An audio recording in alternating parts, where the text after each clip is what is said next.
The Hamilton and Burlington housing market just saw its slowest February in over 15 years. Sales have dropped a staggering 35% year over year. Inventory has surged to its highest level since 2013, and prices are feeling the pressure. But what does this mean for you? Is this the perfect opportunity to find a great deal, or is there more uncertainty ahead with interest rates and tariffs? In today's market update, we'll break it all down so you know what you need to do moving forward. If we haven't met, my name is Morgan Little. I'm a realtor here in Hamilton. If I can ever be of any assistance, feel free to book a call using the Calendly link in the description below, or simply shoot me a text and I'm happy to have a chat. Now, let's get into it. But before we jump into the numbers, I will say historically, February tends to be a slow month in real estate. One of the slowest, but it generally leads into one of the busiest times, the spring market. As you may have gathered from the intro, these numbers I'm going to go over are not earth-shattering in terms of seeing the market pick back up, which a lot of us have been predicting, myself included. But who can predict anything when you have Trump in office doing what he's doing? Whether we have a quote-unquote regular spring market remains to be seen, but let's take a look at what happened in February to see if it gives us any indication of what we can expect moving forward. Starting with Hamilton, and then we'll take a peek at Burlington. In February, we saw 388 sales in Hamilton,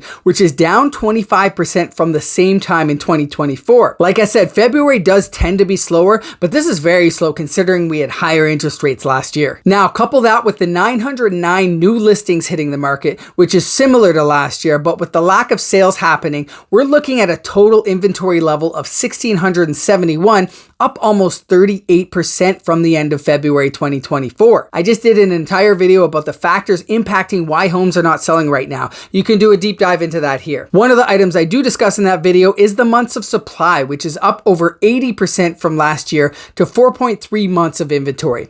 Wow, that's a big number. Homes are sitting on the market longer at 37 days on average in February, and we had an average price of $764,838, down nearly 2% from last year, which has kind of been one of the big themes that reoccurs here, wherein even though there's so much happening in the market that you think would be driving prices down, making all the doomsday sayers correct, it's not really having that effect. And this seems to be a testament to the need and lack of affordable housing. The fact that prices have remained steady shows we're not really doing enough to create that affordable housing. And then there's the element of the Bank of Canada propping up the housing market. I know there's a plethora of opinions on this, so leave them below and we'll keep the conversation going there. Now for a quick look at Burlington, where I've been doing a lot of work lately, though it's continued with a slow start to 2025. Sales fell to their lowest recorded level for the month at 100 units, down over 50% from last year. New listings are down, unlike Hamilton, 17% to 278. Though not unlike Hamilton or anywhere else in the GTA, total inventory is up nearly 30%. And wow, look at the months of supply, which is the time it would take for all homes to sell if no others came on the market. It is up 167.3% in Burlington. Jeez. Has this affected the average price? Let's see. It's down 5.5% to $1,065,534. So I mean slightly, but not by any major degree. And there you have it. Again, if I can ever be of help, feel free, book a call below, shoot me a text. We'll talk then, and I'll see you on the next one.